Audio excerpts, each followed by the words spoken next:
All right, why do we do what we do? What is our bottom line hope? If we step back to the start of this ministry, we can see what promoted us to start this ministry and what our hope has always been. And that is to see people, but especially Latter-day Saint people, experience spiritual rebirth. To understand spiritual rebirth without having been spiritually reborn is like trying to understand what it would be like to have someone you love die when you have never had someone you love die.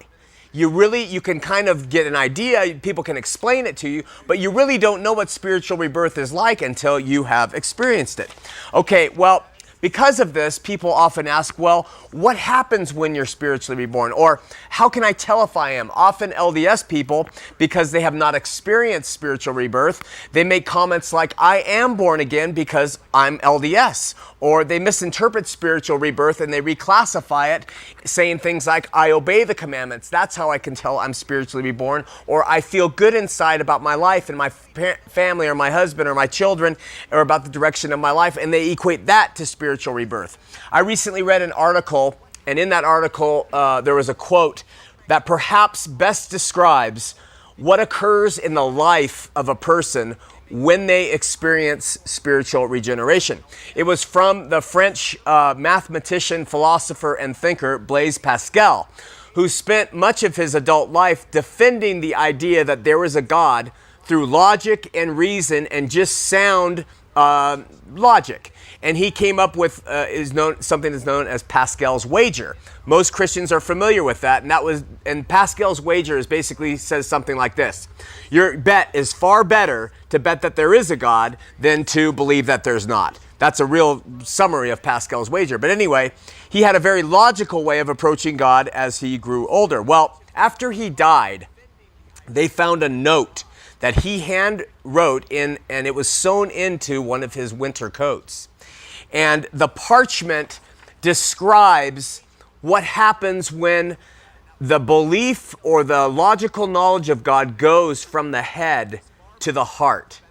And Pascal describes this event in his own life himself on this parchment. It reads, quote, Year of Grace, 1654, Monday, 23rd November, Feast of St. Clement. From about 10:30 at night to about half an hour after midnight, fire. God of Abraham, God of Isaac, God of Jacob, not of philosophers and scholars, certitude, heartfelt joy, peace, God of Jesus Christ, God of Jesus Christ, my God and your God, joy, joy, joy, tears of joy, Jesus Christ, Jesus Christ, may I never be separated from him. Have you experienced the event in your life where you cannot help but worship, praise, and rejoice over Jesus? My friends, my brothers and sisters, we do not care where you presently attend church. God will guide where he wants his children to be, but you have to become his child first. Our prayer is that above anything else, in spite of everything else, you have experienced something, or you will experience something as profound as the genius Frenchman Blaise Pascal. We want you to know that if you have been born again, but remember, Jesus himself said, it must happen in order for you to enter into the kingdom of heaven. Our goal, our hope is that everyone will be born again.